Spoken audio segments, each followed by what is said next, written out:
Hello mga kasimple, ayan nagabian tayo mga kasimple. Ito na, 10:30 na tayo nag-out. Actually, maaga sana akong umuwi, kaya lang yung manager ko, sabi niya rin mag-stay ka muna ng longer. Kaya ito naman mga kasimple, syempre kailangan natin, kaya mag-stay tayo. Ayan finally, nakauwi na talaga ako.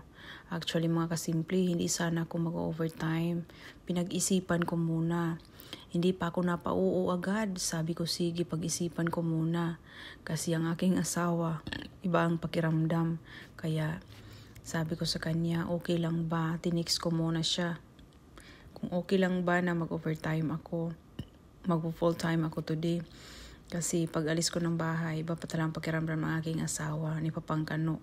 Ayan ang mga kasimple, hindi talaga tayo comfortable na pag alis natin ng bahay, ibang pakiramdam ng ating asawa.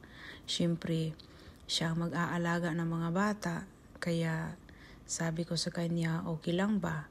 Okay ka na ba? Ayun, sabi niya okay na siya. Ayun mga kasimple, ayun na nga. Sinabi na sa akin, okay lang. Siya na lang bahala magluto ng mga pagkain nila. Iinitin lang kasi yung pagkain ng mga anak ko. Kaya ito na, kakauwi na ako. Nag-driving home na mga kasimple. Ayan. So, ito na nga mga kasimple. Kahit malamig, ang lamig talaga. Sobrang lamig talaga ngayon. Kaya ang lamig-lamig talaga sa labas. Ayan. Pauwi na rin yung kasama ko sa work. Nagsabay na kami mag-out.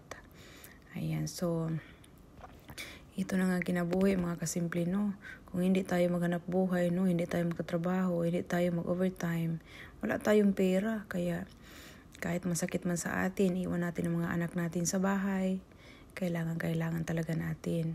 Sabi ko, may araw pa rin na gusto ko mag-stay sa mga anak ko talaga. Hindi ko sila iiwan. Kasi every time talaga na aalis ako ng bahay, sabi ng anak ko, ilang oras ka ba magtatrabaho, mama? Anong oras ka uuwi? Ganun. Talagang bibilangin niya talagang oras ko.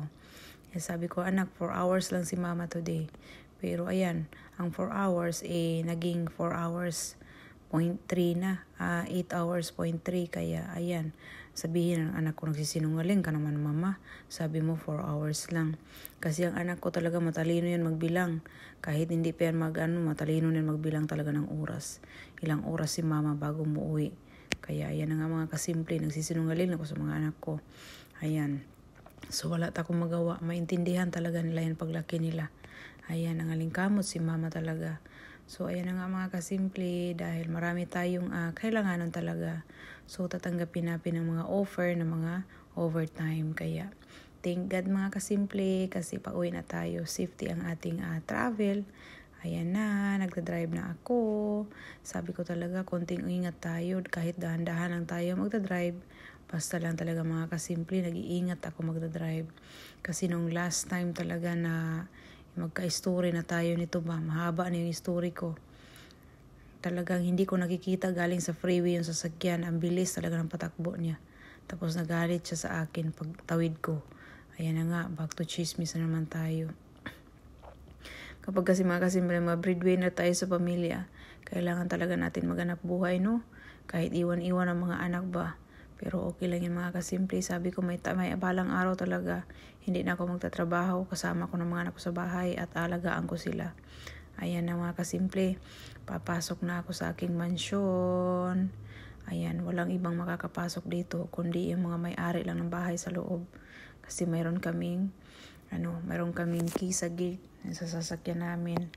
Ayan, papasok na ako mga kasimple. Papasalamat ako sa Diyos na ginaguide niya ako pa uwi. Safety. Ayan, thank God talaga. Kayo din mga kasimple, ingat-ingat lagi. Ayan, dito na ako, papasok na ako sa mansion ko. Ayan, ganito ka-social dito mga kasimple. Oh. Click-click lang. Mayroong mga clicker, sariling clicker. Ayan, may clicker din ako sa garage. Ayan, papasok na tayo. Ayan na yung bahay namin, pinaka-last. Ayan. Ayan, pag open natin garahe, i-click ko lang yung garahe na yan, 'di ba? Ang social talaga mga kasimple, no? Ayan, first time talagang kasimple naging ganito ba? Ayan, i-open ko na ang garahe. Papasok na tayo. Papasok din ang sasakyan dyan.